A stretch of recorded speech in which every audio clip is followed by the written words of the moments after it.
Greetings, I am Mr. O'Neill, and I coach chess online, and I also teach 8th grade English Language Arts online. And we'll analyze the Week 5 K12 tournament in just a minute, but I just got an invite for an extra large chess game, which will start right now. And I hope that everyone's having a very good day so far. I think this is already a winning position for me. So if you've never played extra large chess, it's a chess variant, and it involves trying to promote to a queen, which I already have, by getting a pawn to the 8th rank.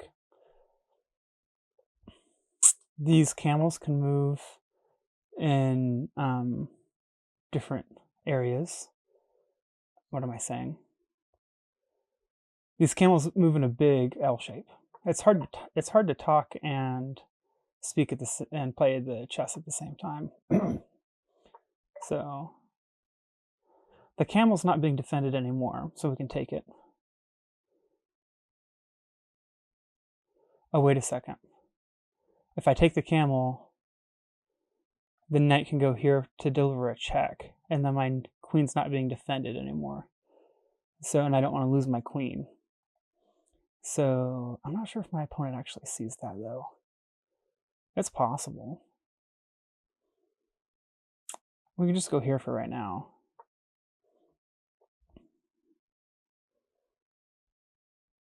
The camel can't take me because the camel can only go here. Okay, so now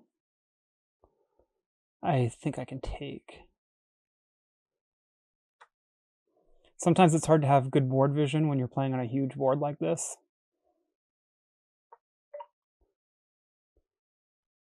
And I think I can take this pawn.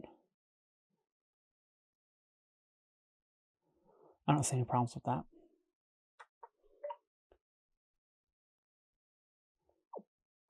Okay, and my opponent just resigned. So that was a good game. Now it says my rating in extra large chess is 2210, but your rating starts out at 1500. So you can see my opponent was 1499. So they were relatively new to extra large chess. But this is just a little chess variant to get everything going, and nice little warm up. So we'll close out of that, and we'll go into the Week 5 fall season for the Stride K12 Esports League on chess.com. And the Week 5 results: I rickrolled you first place, Dr. Evilman 12 second place, Murray the second third place. So all the usual suspects in the top 3. And Sonic Star 235 took 4th place, Musical Rose 5th place. I believe that's the first top 5 finish for Musical Rose, if I remember correctly. Ironbat 7, Budgie 10, Vincent, Just Kidding 2011, JK. Chess GM 209A, One Unique 10, 8th. AN Void 161, 9th. And rounding out the top 10, Murray the 3rd. Not to be confused with Murray the 2nd, who finished 3rd.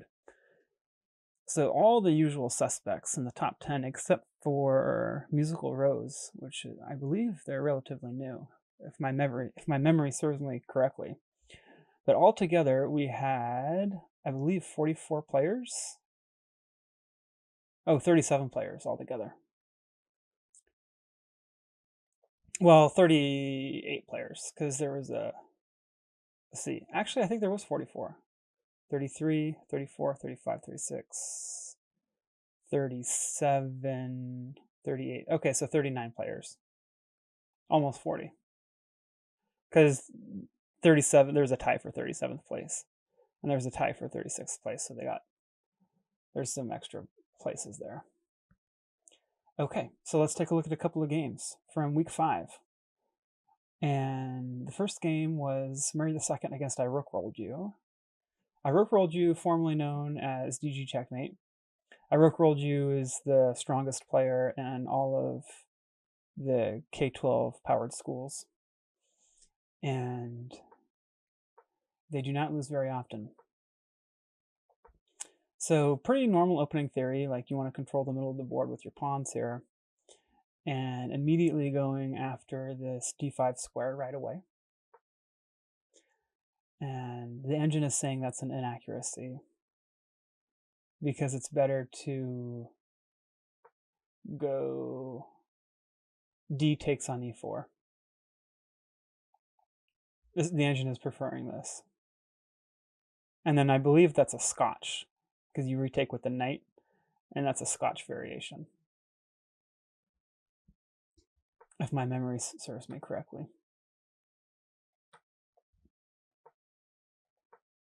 So just normal moves, creating a pin, check. Also, I think bishop to e2 was playable, getting yourself out of the pin, because the bishop is pinning the knight against the queen. That's a good move. The issue now, though, is if you take, they have to retake with the pawn, and then black has a backwards pawn on c6, which can be a long-term weakness. A backwards pawn occurs when the pawn's not being supported by any other pawns in behind it, and it's off of its starting square as well, usually. So taking was a good move, because if you take with the queen, the idea is eventually you might be able to get your knight here to go after the queen whenever this pin is taken care of, if the bishop ever moves. And then if you take with this pawn instead of taking with the queen, then you're ruining your pawn structure on the king side. So taking with the queen, so you don't ruin your pawn structure.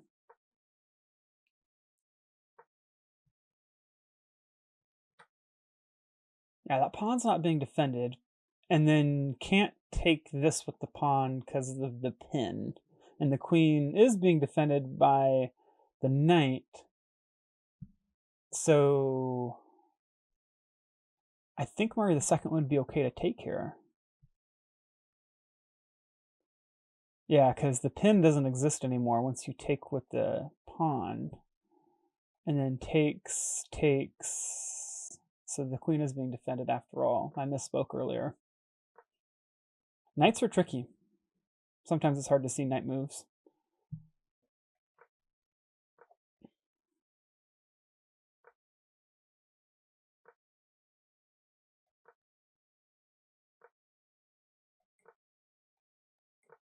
Castles on both sides. Queen to f3 may have worked, because then you've got a double attack here. But the issue is that your bishop's not being defended. And black also has a battery on this bishop with x-ray vision through the knight. So, I guess taking with the, you would think that you'd want to take with the pawn with the bishop here, and then takes. Whoops. I guess it'd be takes with the bishop first, so you don't ruin your pawn structure, but then takes with the queen, so you don't ruin your pawn structure, and then takes, and then you retake with the pawn, and then your pawn structure would be damaged. But they end up taking with the pawn right away anyway. And this bishop is, it's hard to attack this bishop, because a3 is a weak square in white's position. That's a good move, according to the engine. Probably because you're getting ready to play c3 and reinforce this pawn this way eventually. And you're kind of fixing your pawn structure a little bit.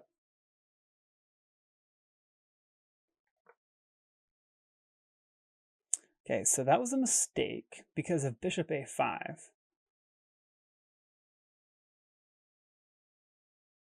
Bishop a5. Yeah. Queen's not being defended, which they do see in the game. Because I rough rolled you's a good player. Of course, they're going to see that. So now I Rookrolled you up by 8 points. I got Murray II is fighting back though, only 5 points after the knight takes the bishop. And it's a matter of a queen against a rook. And white also has a passed b pawn.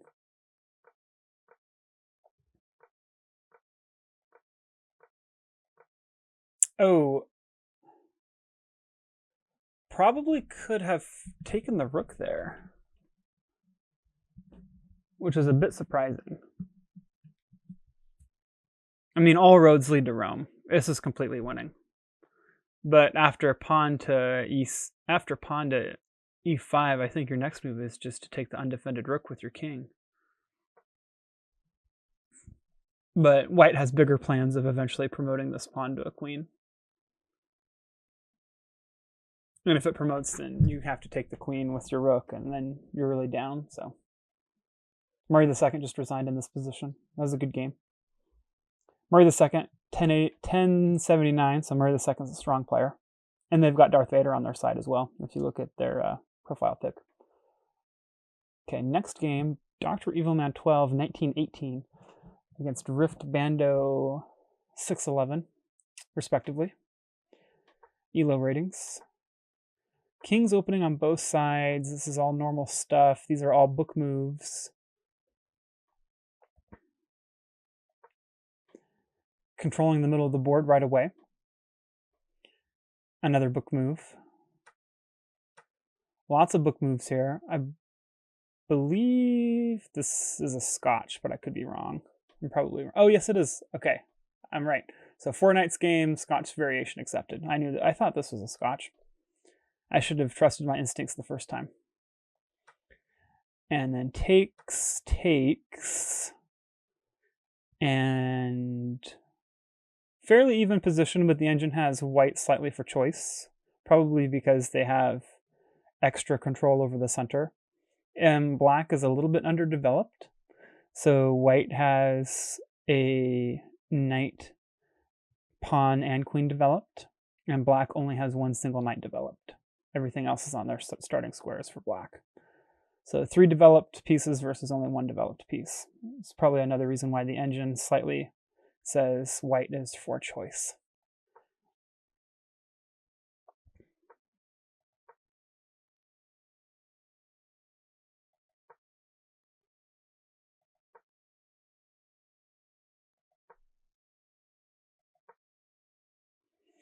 Yeah, that's losing a knight right off the bat, which they're happy to take.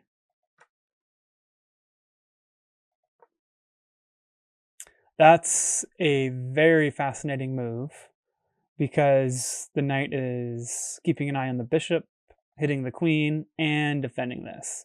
Because the queen and the bishop are working together to attack f2. So the knight's really strong here, going after the queen, the bishop, and protecting f2 at the same time. So black can't actually take f2 since the knight's defending. Ah.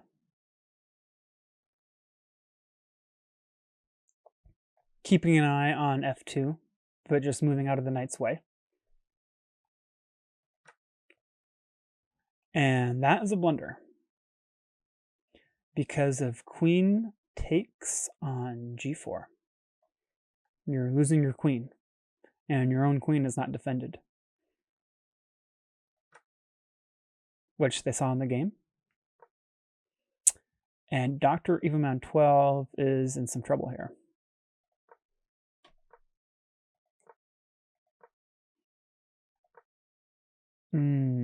Okay. So that is a blunder because of pawn takes queen. And now black is losing their queen. And white is right back in the game. In fact, white is winning here. So when your queen's being attacked, you got to move it. So that's a hard lesson for black. Of course, they take the queen, and they're happy to give up the bishop in exchange for the queen. Defending the pawn. Of course, white's happy to do some more exchanges because they're winning the game now. They've got the advantage of a full knight, it looks like. Well, a full knight minus 2 pawns, so technically it's only +1 instead of +3. Yeah, that's a little unusual. Usually you want to maintain control of the file instead of moving your piece off the file. So, like, for example, what you could do is move this rook over to e4. And that's what the engine suggests, rook to e4.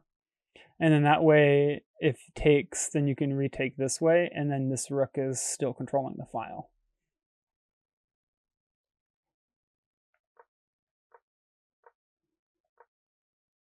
And now you've got this rook invasion, so keeping an eye on all of these pawns. The a7 pawn with X-ray vision.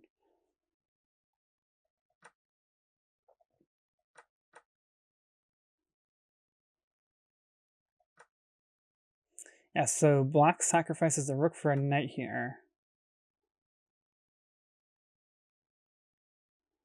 Which they didn't have to do, they could just go here.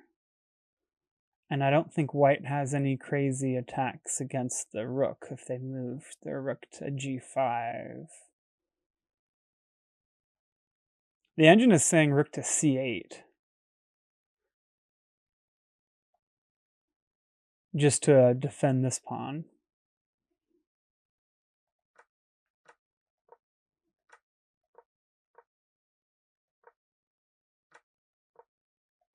Yeah, so now that both rooks are involved, and the king's getting involved, and you can use your king as a attacker in the endgame.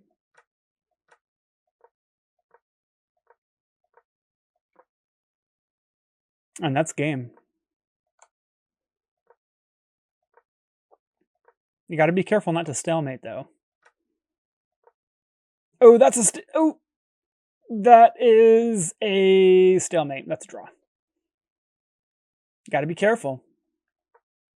So this pawn is not going this direction. No, no, no. This pawn is going this direction. So these pawns are going this direction. This pawn is going this direction. So rook to f1 is a stalemate right off the bat because you can't move your pawn anywhere. Your king, the king is blockading the pawn from moving this way. And pawns can't go backwards. And the king is not in check, but the king also has no legal moves. So that is a draw. Stalemate. All right, that's why you never resign. Because Dr. K12 had a completely winning position, winning by 15 points, which is the equivalent of 3 rooks, or a queen, a rook, and a pawn. And it still ended up being a tie. So Dr. K12 was probably not happy about this. And they probably just got confused that this pawn is going this way, because the king's blockading the pawn from moving. All right, that was a good game. Next game, Murray II against Champ J24. 1079 and 400 respectively.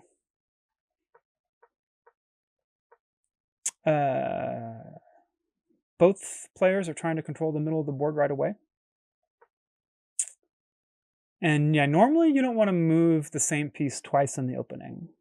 So that's kind of an inaccuracy.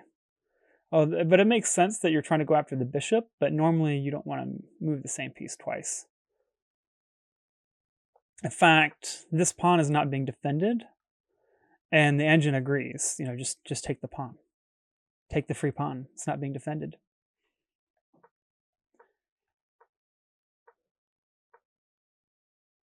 Yeah, that's not great because your knight's not being defended. And you want to make sure that your pieces are defended. So I'm sure Murray II just took it here, which they did. And then don't have to move the bishop out of the way of the pawn yet, because you can deliver an in-between move with queen to e7 check. Block, although there's this to try to put some pressure on the knight, and there's a pin with the queen's x-ray vision through the knight.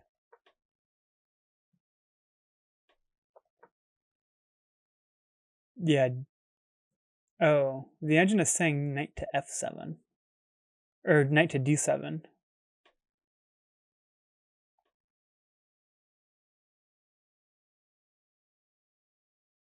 Knight to d7. Oh. Going after the knight this way. That's smart. So the engine doesn't like the idea of ruining your pawn structure on the king side by going f6. They're saying, knight to d7 is good enough. But the engine still likes bishop to d6 because you're still doing the same. It's still the same principle. You're putting pressure on the knight just in a different way.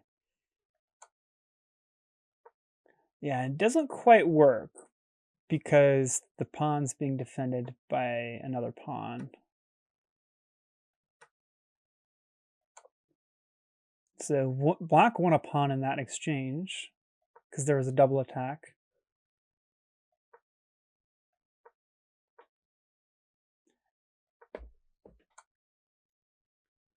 Yeah, that's a discovered check with the bishop.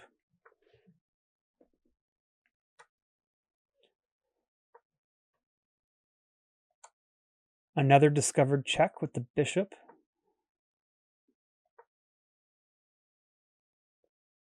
So probably trying to open up another discovery against this rook.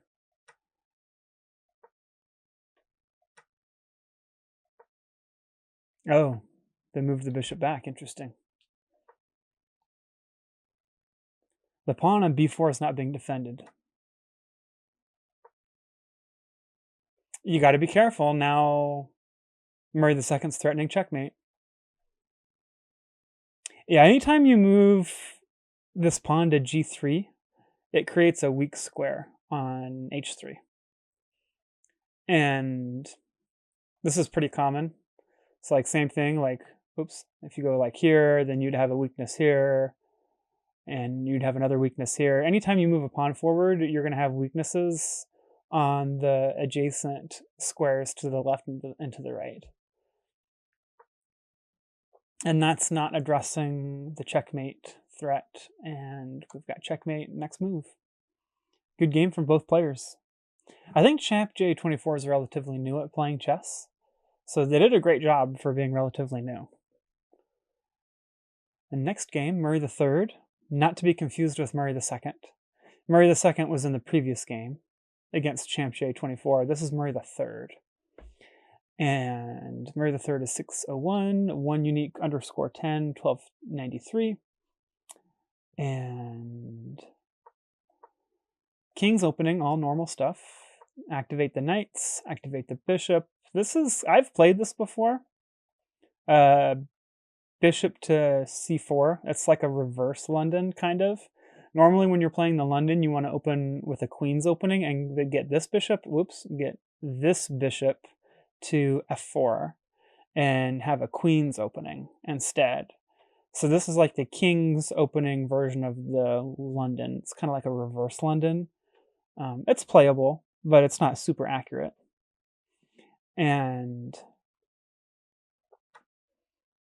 yeah, you just take the pawn because the queen's hitting the pawn, but you're defending it with the bishop, so you're fine here. And this is probably the whole point, is you're giving up this pawn on d5 in exchange for pushing your own e-pawn and pressuring the knight. Now this knight has to move somewhere. And yeah, the issue is you're subjecting yourself to a discovered attack as soon as black moves their knight, and your own knight's not being defended. So, in fact, your knight's a little bit trapped here. You could go back this way, but then you're subjecting yourself to doubling your pawns on the H-file, and it looks kind of nasty. And that's just a knight sacrifice for Murray II. Not sure why they did that.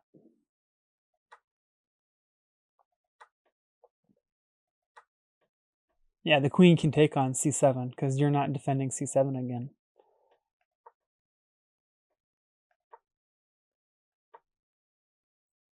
Now, black does have en passant here, which is not used very much, especially by beginner players.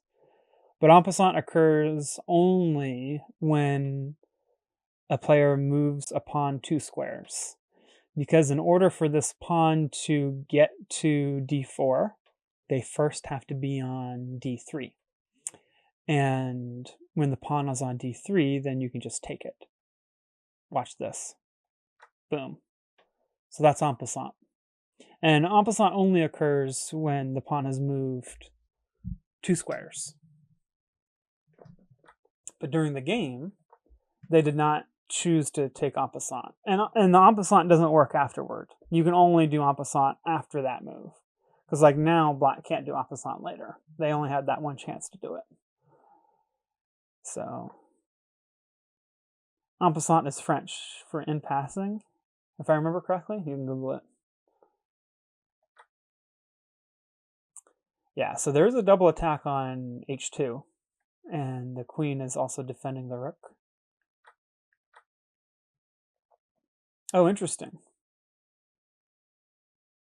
I'm surprised black didn't take the rook right away.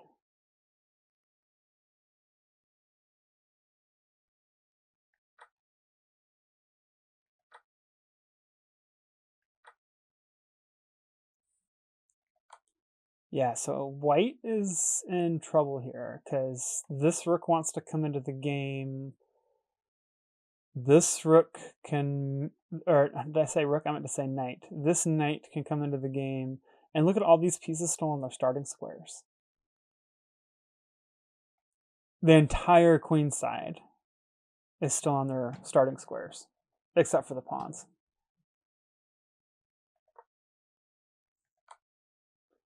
So the checks are just going to keep coming. And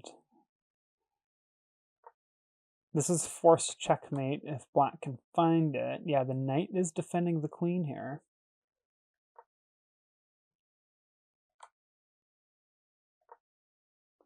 Got to be careful not to have a perpetual, though, because that would be a draw.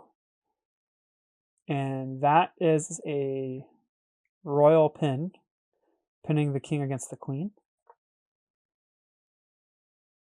Yeah, you can block it that way, but your bishop's not being defended. So it makes sense to take. And now you're just losing your queen, or not. Oh, I guess that was the best move. Interesting. Yeah, the engine is saying rook to e5 check is the best move. You could also just take the queen, and that would also be completely winning. But this is a little bit faster, according to the engine. And this is checkmate in 1, forced, which they found. Queen to d4 checkmate. Nice game. Really nice game from One Unique 10. Good player. Murray III and Donald Duck on their profile page will be back in the future, I'm sure of it. Next game, totally not Jason Voorhees against Musical Rose. Musical Rose finished in the top 5 for this week. So, and I'm not super familiar with Musical Rose. So let's take a look. Normal stuff. Controlling the middle of the board.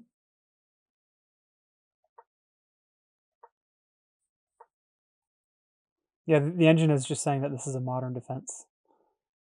Although this is kind of a King's Indian, because when you put your bishop on g7 and you put your knight on f6, then you're getting ready to castle kingside, and this would be a King's Indian. But normally with the King's Indian, you want this pawn to be on e5. Maybe they're just delaying e5. Okay, now comes e5.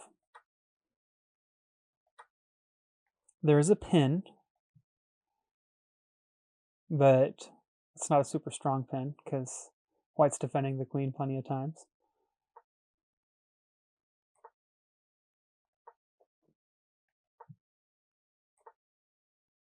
Castles and castles.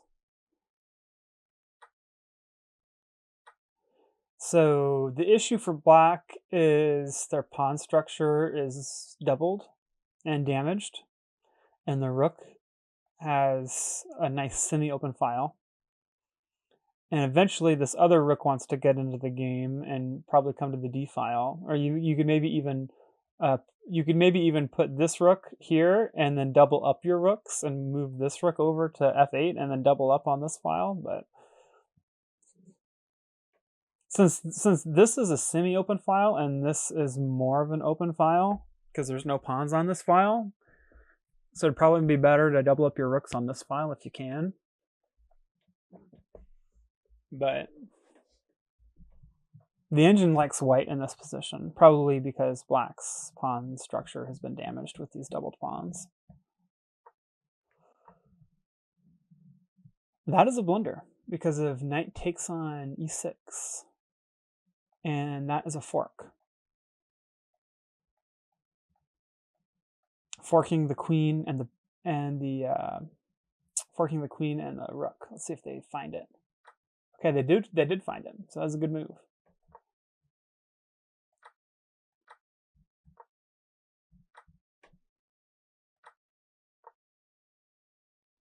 Yeah, that's a little unusual. I'm not sure why you would put your rook on b8.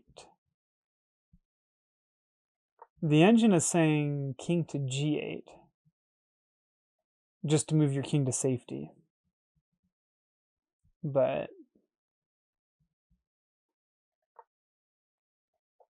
I think if it was a human playing, you would want to put this rook here and then create some X-ray vision against the queen.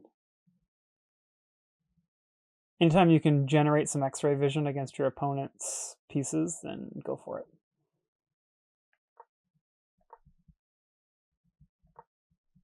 Okay, now we see rook to d8. So it could have been just a mouse slip that first time. That's probably was a mouse slip, I'd imagine. So yeah, there's extra pressure on the f6 square. So bishop takes the knight, and probably could have taken there if you wanted to, but the issue is that, oh, I guess you can't take it. Never mind. Yeah, because you're only hitting f6 once, and white's defending, so you can't take it. Never mind. I'm not sure what I was thinking there.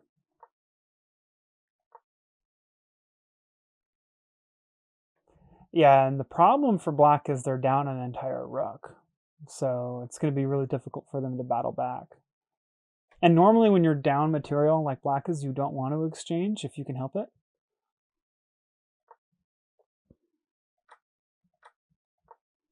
If the more pieces you can keep on the board, the easier it is for you to win normally if you're down material. And just the opposite. If you have a winning position and you're winning material, you want to exchange so that you can quicken the game.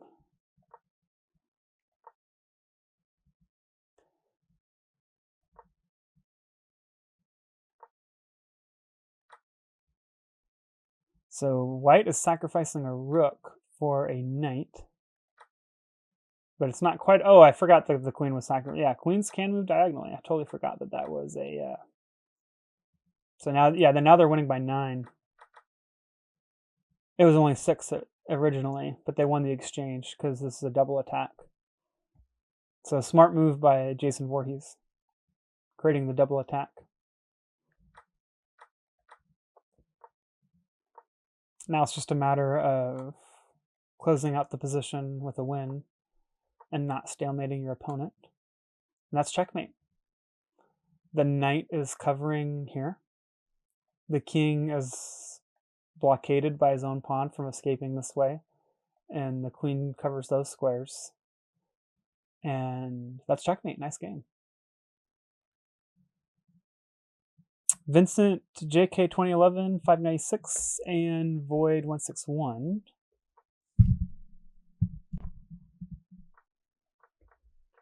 All normal stuff. That is a little unusual, though. You don't want to move. Normally, you don't want to move your minor piece twice. Or normally, you don't want to move any piece twice in the opening. Unless you have a really good reason to.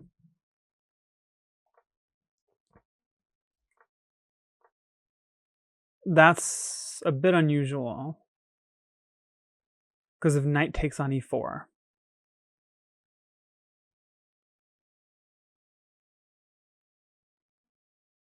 Knight takes on e4.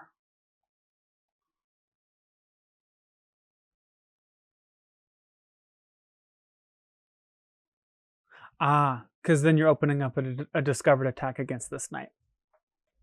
That makes sense. Yeah, because this knight's not being defended anymore.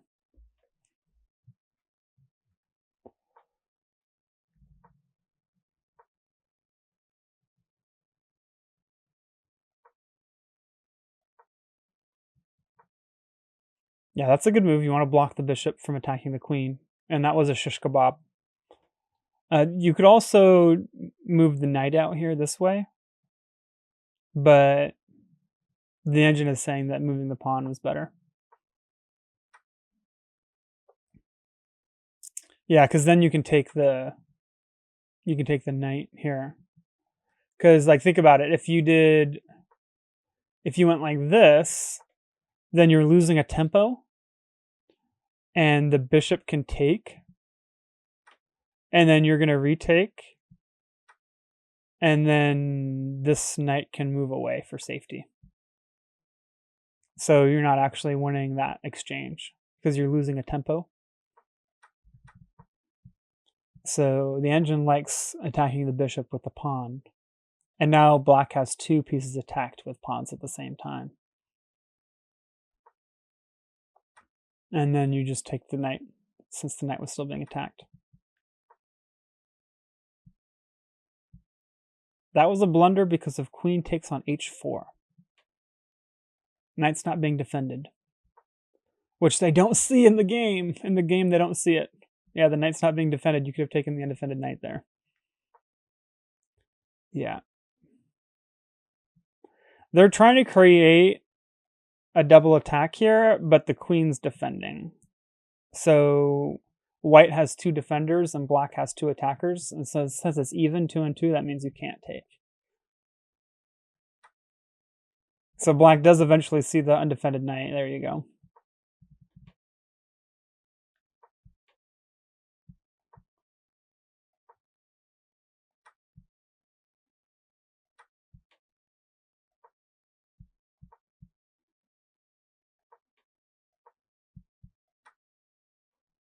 Yeah, this pawn's not being defended. So white can just take.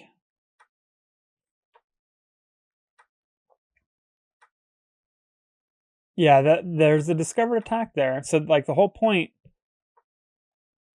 there's X-ray vision here. So because of the X-ray vision with the bishop against the rook, they're just trying to push all their pawns to create that discovered attack against the rook, which white doesn't see. And there goes the rook. And you can't even retake the bishop because h2 was not being defended. So black just wins a full rook there. So black is fighting back.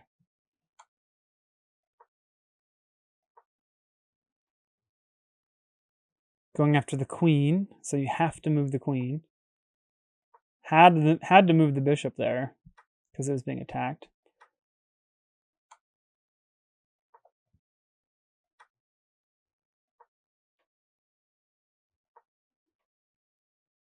So that was an inaccuracy because of rook to h1.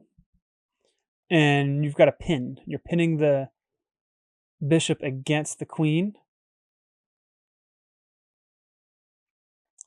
And you also have a double attack on the bishop. And the bishop doesn't have any weird discoveries against the king. So like bishop to h1, And then black wants to go bishop to g3. So now if you lose your queen, you can at least take back. So black has a way to save the position. But the bishop doesn't have any weird discoveries against the king, but the bishop does have a discovered attack. Or not a discovered attack. The bishop does have an attack against the queen. So black can still save the position here. But yeah, normally h1 would put you into some trouble because you've got a pin plus a double attack at the same time.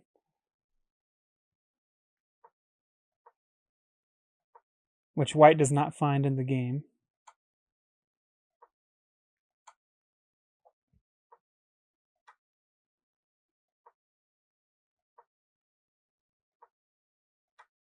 Yeah, the queen's not being defended there on f6. So now you're really in some trouble.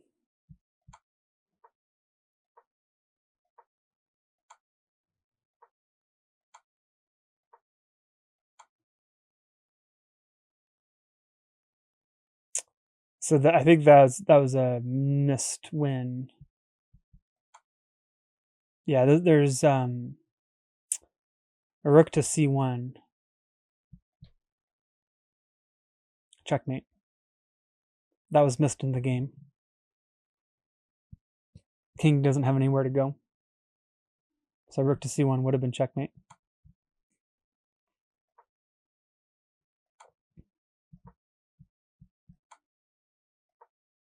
But all roads lead to Rome here.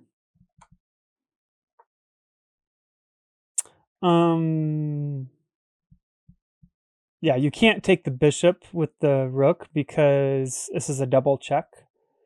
You've got a check with the rook and you also have a bishop checking. So this is called a double check. So you can't actually take the bishop here because you're also being checked by the rook. So, and that's a discovered check.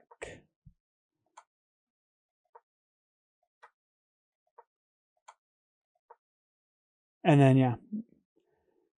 And Void 161's winning by 20 points here, so then white just resigned in this position. Sonic Star 235 against Dream Angels 88, 1159, 1112 respectively. I believe these two players have played against each other before. King's opening, all normal stuff. Italian game, 2 knights variation. Yeah, the issue is that your knight's not being defended on e5. Dream Angels 88. Which they see, and now you just sacrificed a knight for a pawn. And now your bishop's not being defended because you moved your pawn forward, and I mean, it makes sense because I mean, you think that you're getting a fork here, but you're not quite getting a fork because you've already lost a minor piece. So like you've already sacrificed a minor piece for a pawn, so you're already down 2 points. And you think you're getting a fork here, but it's not quite a fork because black responds to the fork by taking another undefended minor piece. So now you're down 2 minor pieces. And then after you take the bishop, you're only down 1 minor piece, but your pawn structure is messed up. And you have doubled pawns on the c file.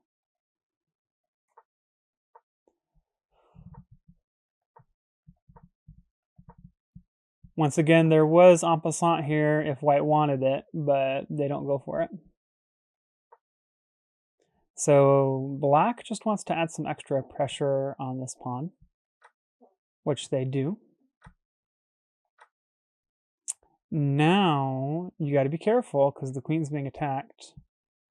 So they're just happy with the exchange, and they're still down by 3 points. A full minor piece. Pawn's not being defended there. Pawn's not being defended there. Pawn's not being defended there. That is a fork. So white's trying to come back into the game by forking the rooks. Now you're only down by 2 instead of being down by 5. because that's 3 points in favor of white.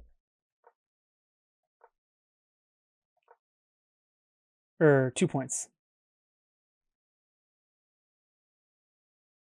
Yeah, because knights are 3 and rooks are 5. I misspoke earlier. Yeah, because you were down by 4 here. So now you went from being down by 4 to only being down by 2. I knew something was off on that first analysis. Yeah, pawn's not being defended there. And sometimes it's hard to see these diagonals, and sometimes it's hard to see the knight moves. Board vision is really important. Got to move the rook out of the way. It's being attacked. When you see this relationship with a piece diagonally 1 square away from a knight, it's really difficult for that knight to attack it. So like here, here, here, here, like there's no good knight moves to attack a piece that's diagonally 1 square away from it. So if you ever want to put your piece on a safe square that's not going to be attacked by a knight, just make sure it's diagonally 1 square away from it, like this relationship here. Boom, boom, boom. It's just a little trick that you can use to keep your pieces safe from knights, because knights are pretty tricky. Yeah, rook's being attacked. That's check. Got to move the bishop. Fancy move. The pawn cannot take because of the pin. So winning another point back. Yeah, you can't. Unfortunately, I mean, you would normally like to take this pawn with check, but the knight's defending from behind, so you can't actually take it.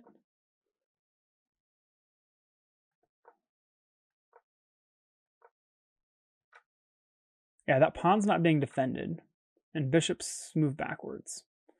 So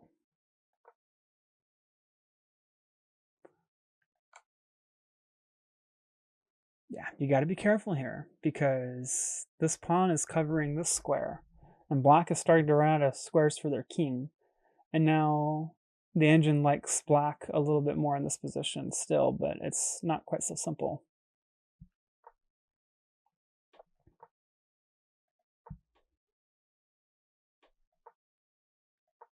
Yep, you got to be careful. This is checkmate if you're not careful. So black defends the checkmate by going knight to f7.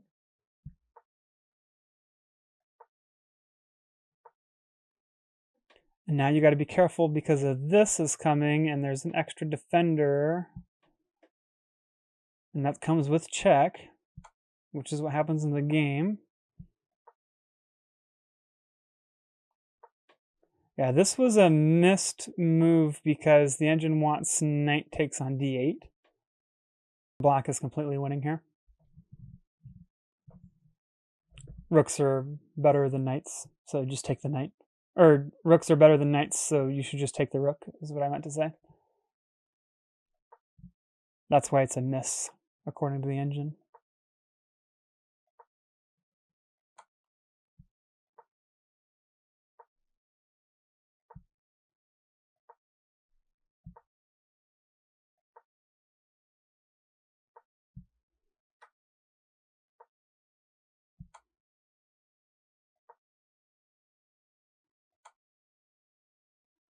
Keep getting checked to death here.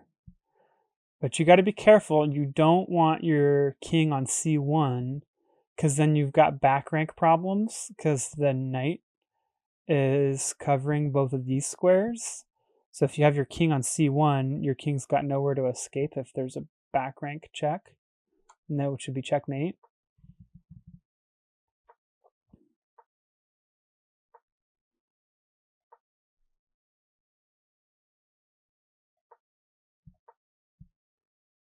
Yeah, so defending the knight, because the knight was being attacked by the rook there.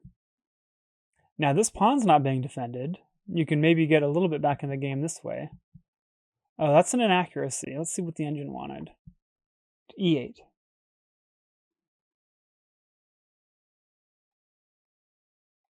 To go after this knight. That's what the engine wants.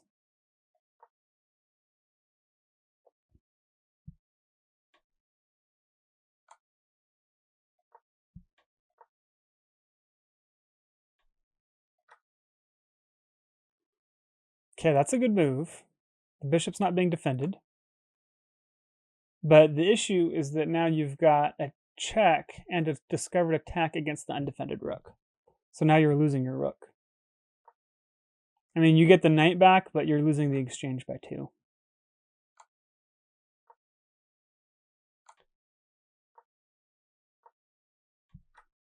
Knight's, yeah, the pawn's not being defended there. And this is more of an even position now. So white is fighting back. And that is a good move because you're attacking the undefended knight and you're also defending the bishop.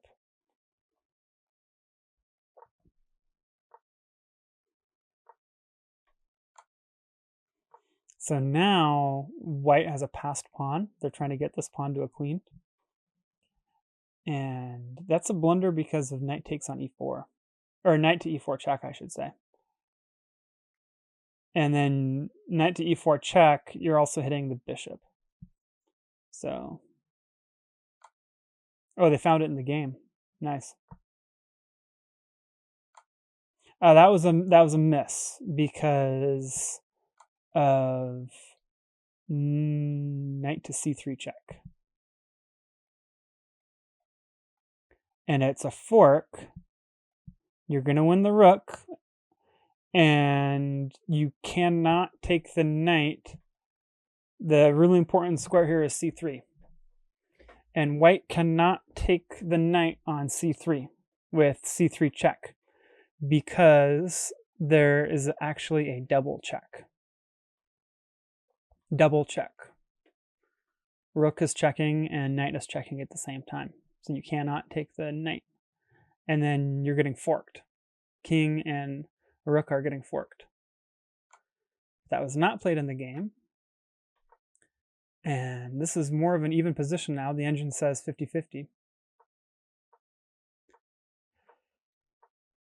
So both kings need to get active in the endgame, and white really needs to keep this king on g4 to serve as a blockade.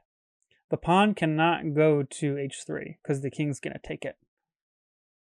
And this rook can just shuffle back and forth between c1 and c5. And the king can't really do a good job of attacking the rook because the rook can just shuffle back and forth. And then the king also can't go after the rook because then you're going to lose this pawn. So this is a tricky position, but this rook has to stay on c7 to serve as a blockade for this pawn, so this pawn can't move anywhere. Oh no! I guess the engine does like it, but I would not have done that. I would have kept my king on g4.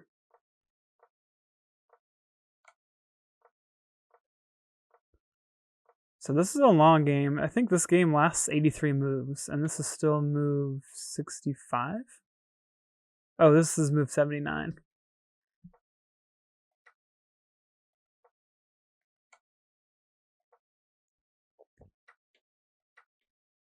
And that's a draw. But Sonic Star 235 had a winning position for most of that game. Because like if you look at the analysis, like black had a winning position almost the whole game. So they were, what was this, -3?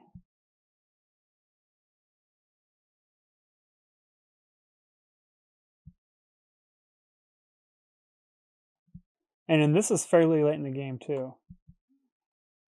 And yeah, this is -3 in favor of black, which is a full minor piece.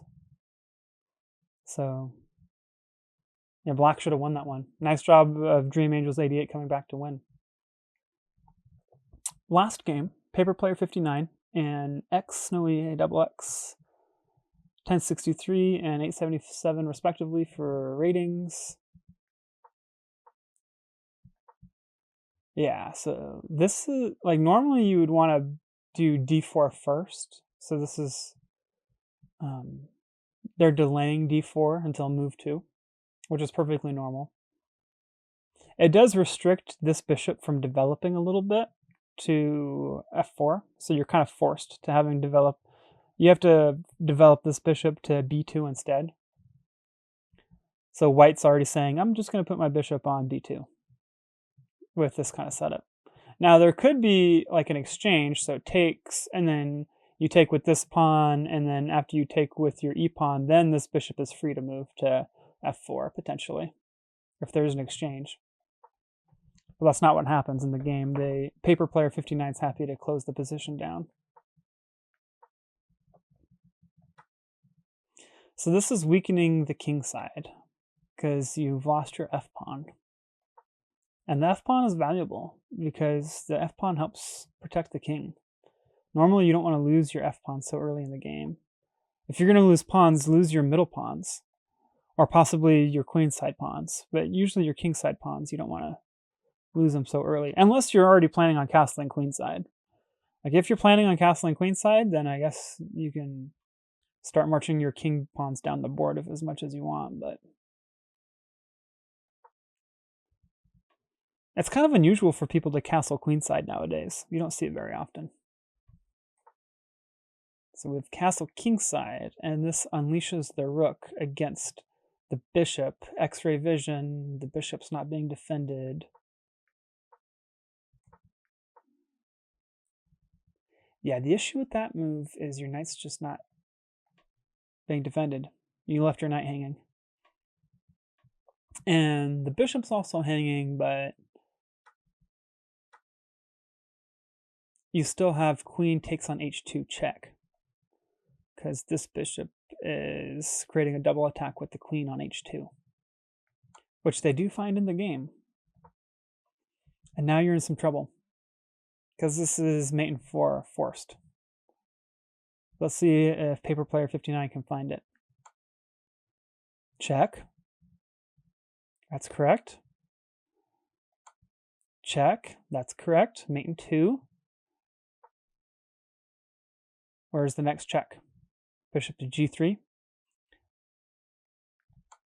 Yep. Nice job. When in doubt, when you're giving a bunch of checks, if you can get extra pieces involved in the attack, it helps to bring checkmate faster.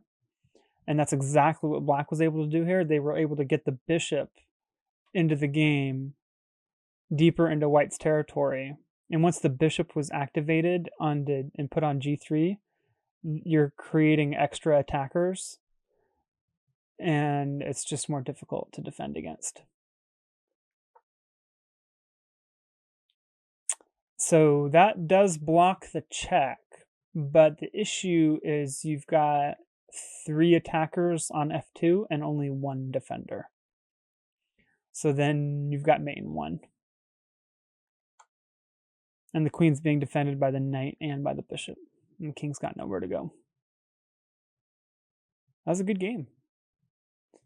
Now, Snowy Double X, I'm sure will be back, because they're a pretty good player for middle school, high school level, 1063. That was just a very, very accurate game from paper player 59.